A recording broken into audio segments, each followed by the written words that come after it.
Assalomu alaykum, yaxshilar, sog'monmisizlar? Yana bitta life hack ko'rsatmoqchi edim. Mana shu achitqini rajanoy undan achitqini men oktyabr oyida 22-oktyabrda videosini qo'yganman buni. Shu oktyabr oyida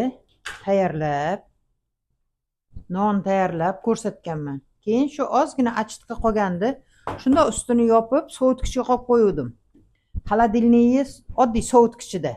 Muzxonasida emas. Qo'yib qo'ydim. Mana hozir 4 oy turibdi. 4 oydan keyin oldimda kecha buni ozgina un, suv soldim. Mana yana oshib, ishib chiqdi. Hech narsa bo'lmadi. Oddiy birinchi sort un soldim. Bugun qarasam, Rossiya ham yaxshi ko'tarilibdi. Hozir yana buni shunaqa qilib yana achitqi tayyorlab qo'yaman. Keyin xohlagan paytda non qilsa bo'laveradi. Hozir men un olib kelib oldim yonimga. Mana bir 2 qoshiqmi to'la 2 qoshiq solaman. Buni juda o'tida o'lchab qilmayman. Shuni taxminan sovuraveraman. Oddiy suv oldim, krandan suv oldim, oddiy. Ozgina qo'shib yaxshilab aralashtirib olamiz.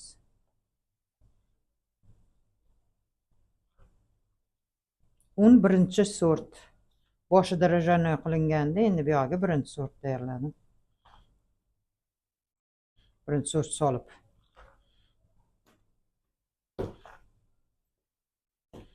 Hozir yaxshilab aralashtirib olaylik.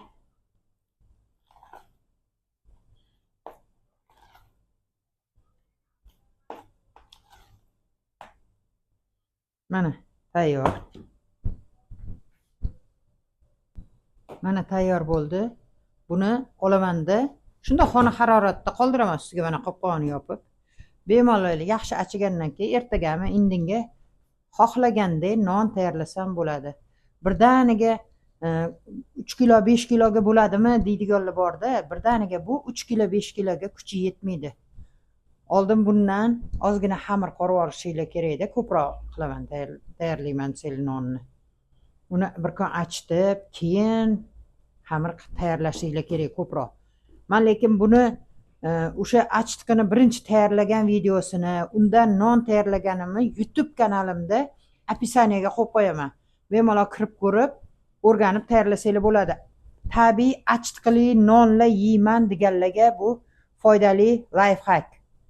Sog'mon bo'l, yaxshilar, yaxshilik diydorlashaveraylik. Qanoq saqlaymiz deganlarga mana 4 oydan beri sovutkichda hech narsa bo'lmay turibdi. Bemalol sizlar ham shunaqa qilib saqlasanglar bo'laveradi. Yaxshiliklar diydorlashaveraylik. Ramazon oyi muborak bo'lsin hammaga. Yana bir bora.